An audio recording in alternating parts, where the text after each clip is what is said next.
રાજકોટ લોધિકા ખરીદ વેચાણ સંઘની ચૂંટણીમાં આજે ફોર્મ ભરવાનો છેલ્લો દિવસ છે.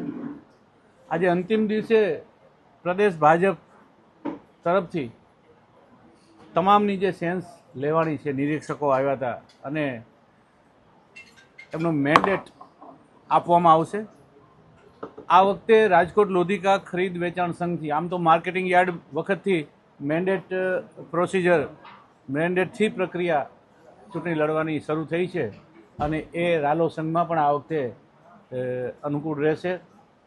આજે 12:30-1 વાગે લગભગ વાત છે કે ત્યાંથી મેન્ડેટ આવશે પ્રદેશ કાર્યાલયમાંથી. ફેક્સ ઉતરશે એટલે તરત બધાના જે લોકોએ ટિકિટ માગી છે, જે લોકો લડવા ઈચ્છુક છે, તે લોકોના ફોર્મ ભરીને તૈયાર રાખ્યા છે.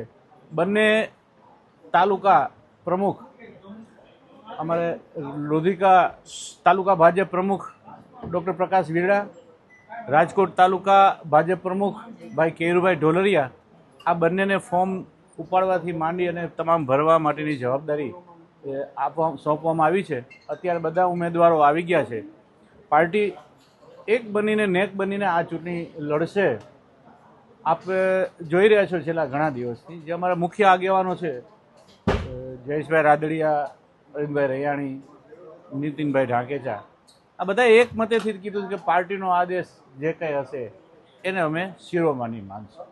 બાપુ, આ કેટલી મહત્વની છે? રાલો સંઘની ચૂંટણી કેટલી, 2 તાલુકાની છે છતાં પણ આટલું મહત્વ શા માટે છે? એટલા માટે કે રાજકોટ લોધિકા સંઘ છે એ એશિયામાં સૌથી મોટો તાલુકા સંઘ છે. જિલ્લા સંઘ હોય પણ તાલુકા સંઘ છે.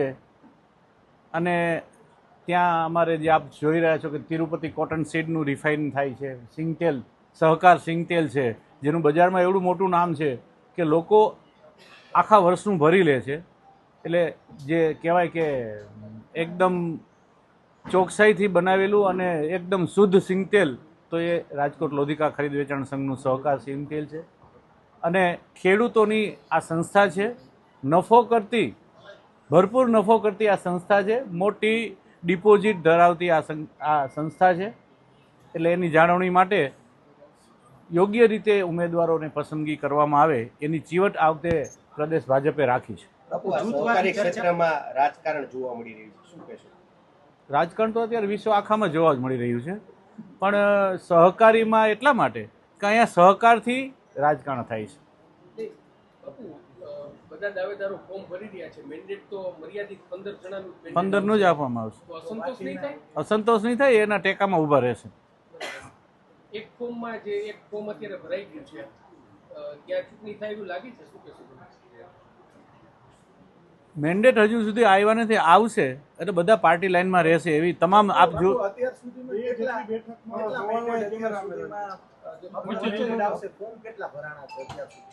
અત્યાર સુધી 4 કે ફોર્મ તો એક જ ભરાણું છે, ઉપડ્યા છે 4. પણ એ શરૂઆતમાં આપને વાત કીધું કે ભાઈ પાડાસણમાં મહેશભાઈ આસોદરિયા છે, એને ખ્યાલ નહોતો કે પાર્ટી આદેશ કરે પછી ફોર્મ ઉપાડવાના છે. એટલે એનાથી એક ફોર્મ એને ઉપાડ્યું છે, પાછું પોતે સ્વીકાર્યું છે. પણ એક ફોર્મ ભરાઈને આવ્યું છે ત્યાં ગ્રુપ નંબર 1માં. બિનહરીફ થશે કે ચૂંટણીમાં? બિનહરીફ ચૂંટણી બધી બિનહરીફ જ થશે. ઓળખીતા અને ભરતી મામલો પણ એક અમુક વિઘ્ન સંતોષી બધા. બહુ સારો પ્રશ્ન કર્યો છે આપે. આપને કીધું હું 5 વર્ષ રાજકોટ લોધિકા ખરીદ વેચાણ સંઘનો ચેરમેન રહ્યો છું.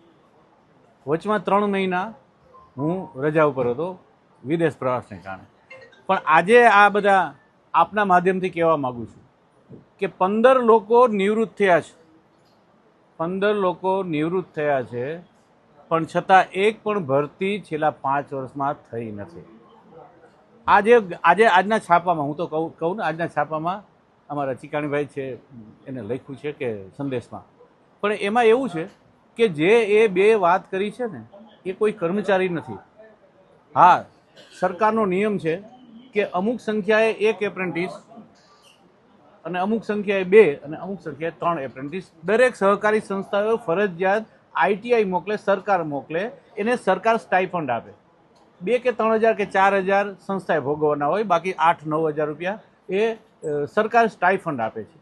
બેરોજગારી દૂર કરવાના એક પ્રક્રિયાના ભાગરૂપે આ મોદી સરકારનો નિર્ણય છે. જેને ગુજરાત સરકારે અપનાવ્યો. એટલે જે 4 જણાને એપ્રેન્ટિસ પણ લીધા હતા એ અગાઉના વર્ષમાં હતા. અત્યારે જે વાત છે, હું આપને કહી દઉં, ભીમજીભાઈ કલોલાની એક આ જે છે સંદેશમાં એમનું વર્ઝન છે, મારું પણ વર્ઝન છે. તો એમાં હું આપને કહું કે એમાં કોઈ ભરતી નથી. એ 2 છોકરાઓ કોઈ રાલો સંઘના કર્મચારી નથી. સંદેશે એવું લખ્યું નથી પણ કે કર્મચારી છે એવું નથી લખ્યું. એમને પણ એમ કીધું કે ITI પ્રમાણિત આ લોકો છે. એ બંને છોકરાઓને, એનું નામ છે યશ અને બીજું નામ વ ઉપર છે, ભૂલી ગયો છું, પણ એ બંને ITIના માંથી એપ્રેન્ટિસ તરીકે આવ્યા હતા. અમારા 2 વાયરમેન કે જેમના પગાર 70-80 હજાર હતા એ બંને નિવૃત્ત થયા છે 2 વર્ષથી.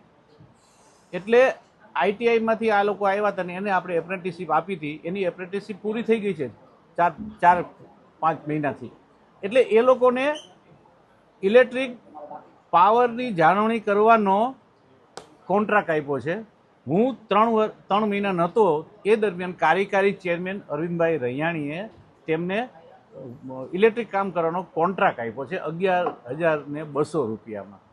એટલે આ સ્પષ્ટતા છે. આ માત્ર એક ચૂંટણી હોય એટલે આપને ખ્યાલ છે થોડોક વિવાદ તો રહેવાનો. બાપુ, ખાસ કરીને અરવિંદભાઈ અને જયેશભાઈ, આ 2 જૂથ વચ્ચેનો જૂથવાદ છે એ ઘણા સમયથી ચાલતો આવે છે, દરેક લોકો જાણે છે. શું લાગે છે આ વખતે આ જૂથવાદ છે એની કોઈ અસર જોવા મળશે ખરા? આપે કીધું ને ઘણા વર્ષથી ચાલે છે, તો આજ દી સુધી ક્યારે એવો અસર આવી નથી. આ વખતે પણ પાર્ટી તમામ લોકોને આમાંથી આ વખતે નિરીક્ષકોએ ઝીણવટભરી રીતે તમામ પ્રક્રિયા પૂરી કરી છે. યોગ્ય ઉમેદવારને પસંદ કરવામાં આવશે અને બધાએ સેન્સ વખતે કીધું છે કે જેની પસંદગી થશે એ ઉમેદવાર અમને શિરોમાન્ય રહેશે. એટલે લાગે છે કે ચૂંટણી નહીં થાય, કારણ કે એક બ્લોકમાં જે ભરાઈ ગયું છે ત્યાં જે કાર્યકારી પ્રમુખ કે પાર્ટી લાઇનમાં જ રહેશે બધા, અને મોવડી મંડળ આ અંગે બધાના સંપર્કમાં જ પણ છે. અને આ તો પરિવારનો મામલો છે. પરિવાર હોય ત્યાં આમ વાસણ ખખડે ક્યારેક, પણ મોટાભાગના જૂથ બિનહરીફ થશે. એકની વાત કરી છે એટલા માટે કે ફોર્મ ભરાઈ ગયું છે એટલે હું નક્કર રીતે ન કહું, પણ એ પણ ઘીના ઠામમાં ઘી પડી જશે.